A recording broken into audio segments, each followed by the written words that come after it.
I just really needed you all to hear that absolute banger of an opening. Okay, it's good stuff. Just don't even question it. Today, though, we're here not just to talk about the opening, but we're here to go fully into, let's talk about Pirate Yakuza in Hawaii, Like a Dragon.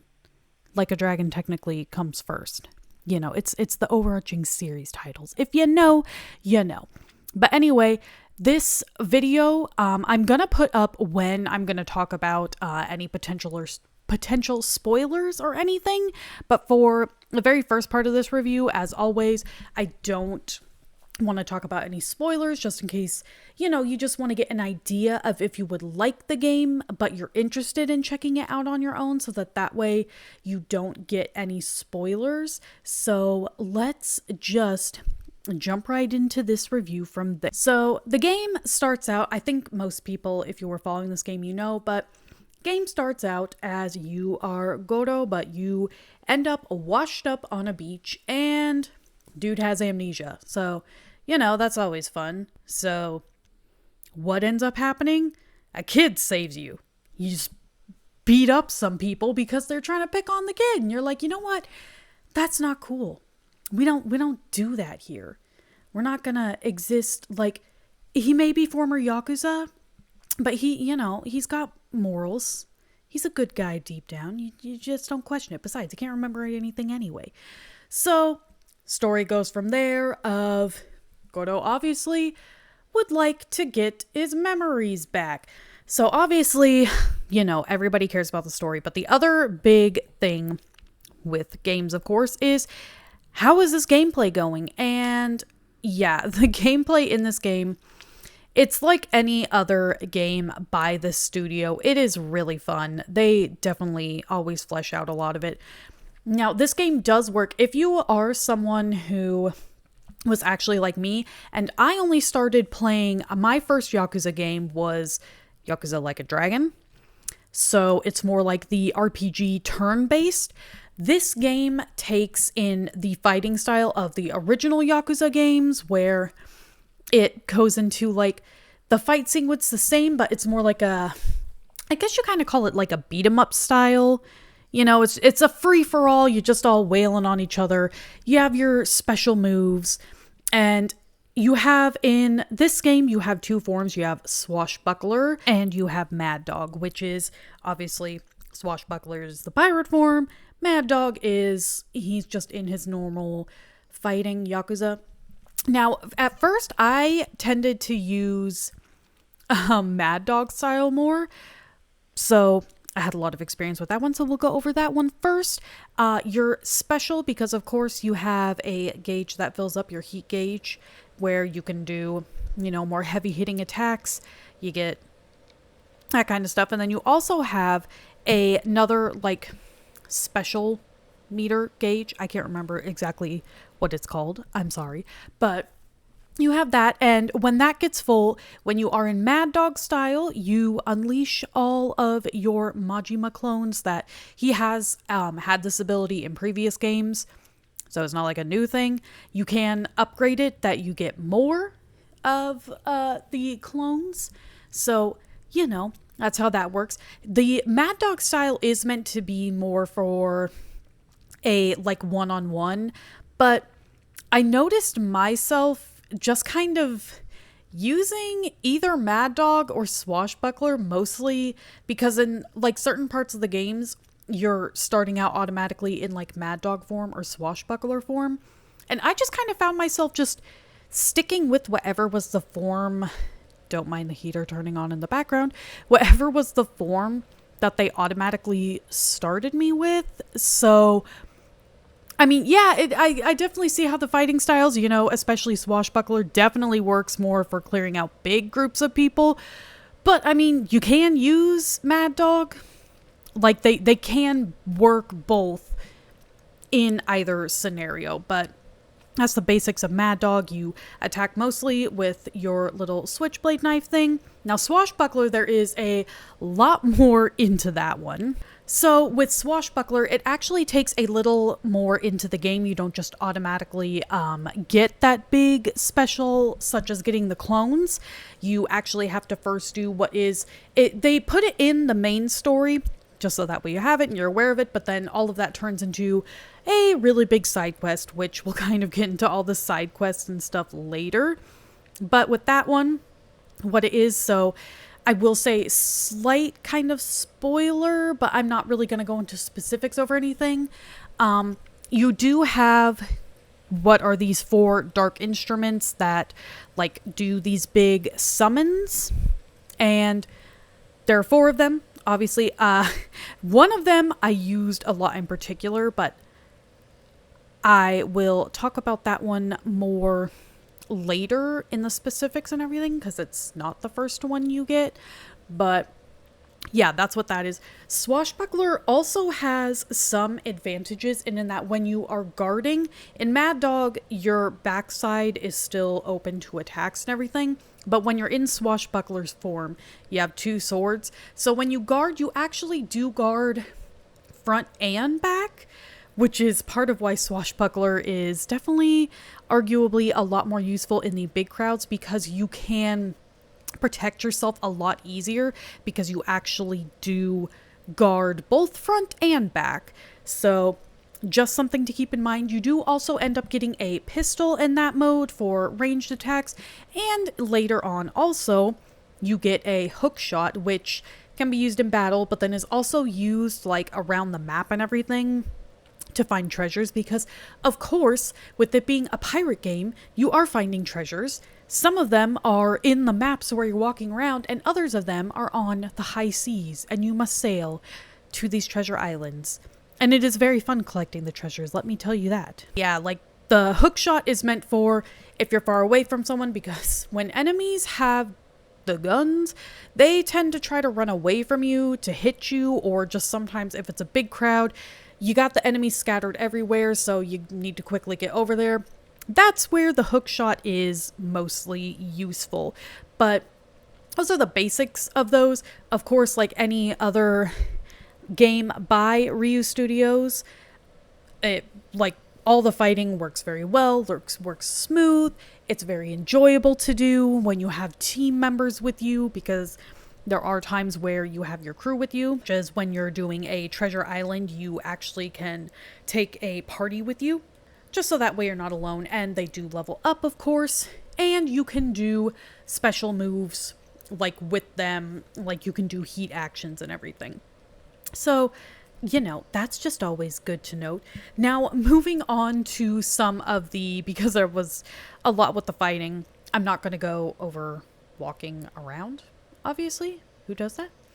But obviously, the pirate ship, now it is more basic than, from my understanding, because I've never played it, obviously, but how Assassin's Creed Black Flag works, but it is definitely fleshed out enough for the game, even though it is, because it is side content kind of, they definitely flesh it out enough and make it entertaining enough, with, and also without making it like super complicated, because you have your cannons on both sides that you can shoot, hit the ship, obviously, you know, you got to be facing the ship the right way, they take time to reload, and then you also have like your, because, you know, what pirate ship doesn't have a machine gun nowadays? You have your machine guns that's just on the front, and it's just one of those ones that you hold the button down and it'll just overheat. There's no like reload or anything, and it's pretty easy to not overheat it. I don't think I ever ended up doing that. But yeah, you have that. And of course, because it is a game by Ryu Studios, we have to get a little ridiculous. And your pirate ship does indeed come with like boosters, rocket boosters on it, so you can boost yourself for further speeds, and that is something you can upgrade as well, the like length of how long your boost lasts. And of course, as you are sailing around, you can have little, I guess you could call it portals, jump spots, whatever, that give you a boost that does not use your boost. So pretty basic from there. Now there are also instances, of course, when you are fighting in the pirate ship, but these only happen if you are in the like Coliseum at Mad Atlantis, or like a bigger boss battle or something that takes place on the seas, or something with a certain side mission of, you will then, once you defeat the ship, you will then go on to the deck battle, where that is a big part of this game, is recruiting a bunch of other people to come on your pirate ship. More people you have, obviously, more people you have to fight. And you actually do a deck battle as well, where usually they'll have, I want to say like 21 or 40 is kind of the general number. And, you know, you just have to wipe them all out. You can use like side characters, because like the kid character you travel with, Noah, will give a boost for healing and whatnot, and the enemy team, if they have their 4 squad captains that are still around, they can do the same thing too, of doing something that'll like greatly boost attack, or even boost attack and defense, and avoid guarding, which that can get very annoying, let me tell you. Way too many deck battles I had to do that I ended up doing by myself, because I did not have the like full amount of people for the deck battle, because I was trying to do all the side stuff first. And they were not strong enough and everything, so I had to kind of cheese a lot of deck battles. Let me tell you, it was not fun, but I got very good at doing these deck battles. So I guess that's the bonus, is I just got good. I took the advice of gamers everywhere, get good. But honestly, that's pretty much the basics of everything. You, of course, have your upgrading your abilities. Now, I want to get on to a little more here of specifics in talking about just, you know, my kind of personal experience with the game. So this game, I actually did start out on normal difficulty, and I will say, I'm not the best at video games. I love playing video games. I'm not very good at them. I feel like I've gotten better in recent years. I really hope I would. I mean, I'm going to be 30 in May. I kind of hope I'm getting at least a little good at stuff. But I actually beat this whole game, because there have been a few games where I have started on normal difficulty and made it almost all the way to the end or very far through, and then admittedly had to drop it to easy. Looking at you, Tokyo Xanadu, and Persona 3. Had to drop it. It was very embarrassing. We're not going to talk about that. But this game, even for some of the side stuff that was getting very difficult, I managed to keep it on normal difficulty. So I'm mostly saying this for, like, I guess kind of saying just how difficult of a game it is. It is something you can get a grasp on. And as I had stated previously in the video, something that did kind of help, I guess, in making sure I could do all this other stuff is when I play these games, I tend to do as much of the side content as I possibly can before going to main story. Like, I was, I think, like 13 hours into the game, and then I finally had to start like actually doing more stuff in chapter 2, and then that quickly halted, I think, like right at the beginning of chapter 3. Like, I instantly then halted again and spent another like 5 hours or something doing more side content that had just unlocked. So that's also a note of just, there's a lot of extra stuff to do in this game. But if you do all of that side content and everything, there were only, out of 31 side missions, there were 4 I did not do. One of them, I knew about them, but I just didn't want to deal with it. I'm not gonna lie, I was being a little lazy. And then 3 other ones that I just, not sure how I ended up not unlocking them. I don't know, I probably could look it up, but they were just ones I didn't happen to unlock.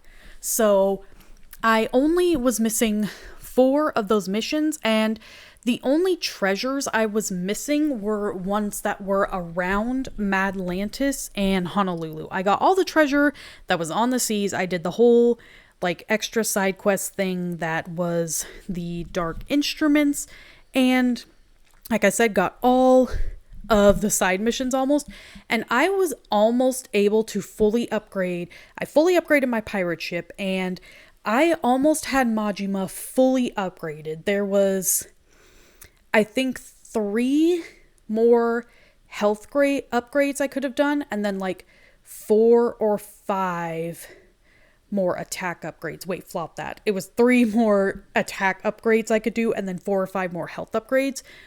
But otherwise, like, yeah, like I said, I was able to do everything. And honestly, the only reason I didn't even get closer in upgrading is just because I was missing some money. And now I could have gone and done like this extra bounty hunter stuff that they have, but I just ended up not doing that because I did do a lot of hunting down the bounty hunters, you know? You know how it is. But yeah, I was able to almost fully like upgrade Majima and everything and was able to go from there. So I'm just gonna say now, I'm gonna start talking specifics and getting into potential spoiler. So if this game at all, sounds interesting to you, I would go check it out now, and you have been forewarned. So, of course, like with any other Yakuza game, this game has its serious moments, but it's never also afraid to not take itself too seriously. It's going around on Twitter and stuff a lot right now, the whole Masaru thing and trying to get him a girlfriend.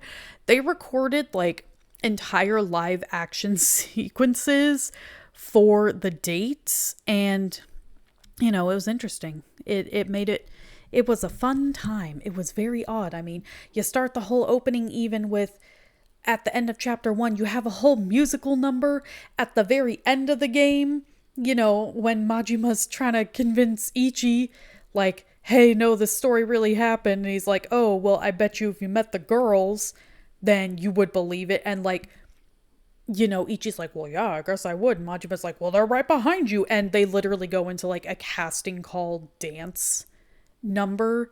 And I was like, what is happening? I love it, but what is happening? So, it definitely is never afraid to take itself too seriously. And I see a lot of people saying, like, oh, Yakuza did start out... The main story of the Yakuza series has always been serious, but especially when you get into side content, like the side missions and everything, yeah, the game definitely... It's always been willing to have its sillier moments and just not be afraid to, try and just make you laugh and everything. Like, it definitely keeps that humor. And I would say they go even a little more in with it because it's not a mainline game. And especially because, I mean, with a lot of it at this time, Majima doesn't even have his memories, so he doesn't remember anything that's going on back in Japan and whatnot of all the other previous games.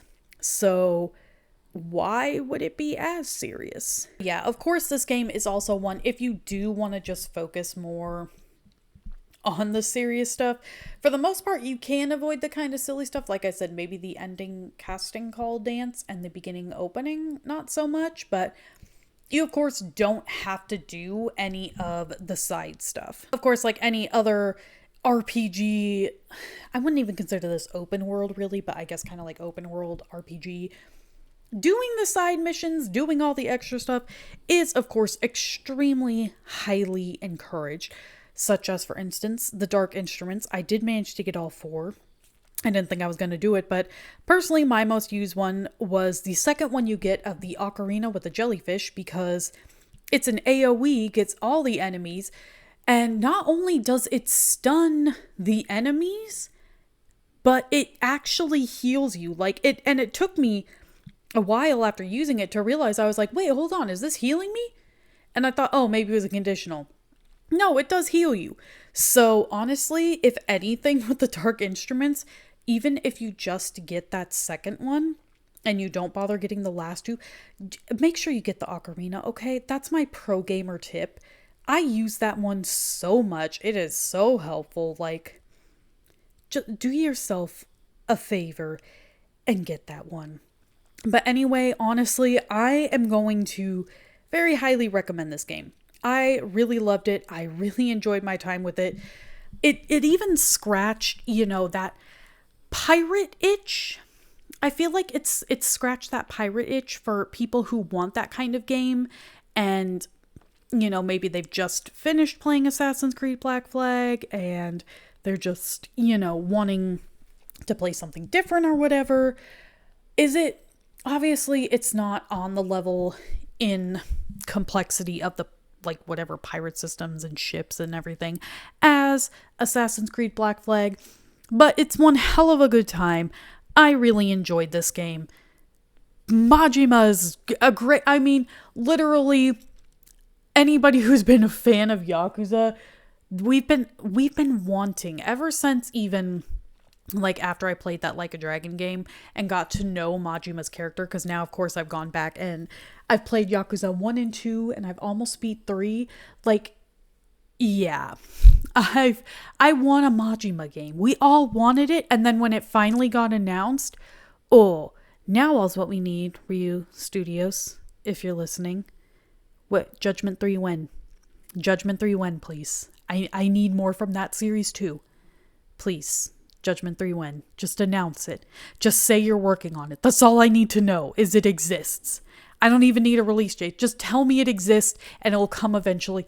That's all I need. That's all I want. But anyway, if you enjoyed this video, go ahead and hit that like button and subscribe button. Let me know down in the comments below if you played this game, if you liked it, what your thoughts are, maybe what your favorite Yakuza game is. All my socials are linked down below: Instagram, Twitter, Twitch, Discord, all that fun stuff, that way you can keep up with what's going on. My second channel, I'm actually started using again, is also linked down below. But yeah, if you do want to see more videos like this, I'm trying to get back into the uploading every Friday, but now that we're at the end here, I'm gonna disclaimer, I'm trying a different editing style because there's stuff I realized that I didn't really like with what I was doing, how I've been doing it for the longest time. And I also feel like this will just be way more conducive to being able to actually get these videos out on a weekly basis, like every Friday, given the fact that I, have 4 kids and it's a lot. Like, I love my kids, but obviously they have to take priority. I only got so much time in the day to do stuff. So we're just going to try this out and see if this works better. But yeah, anyways, I hope you enjoyed, and I will see you all in the next video.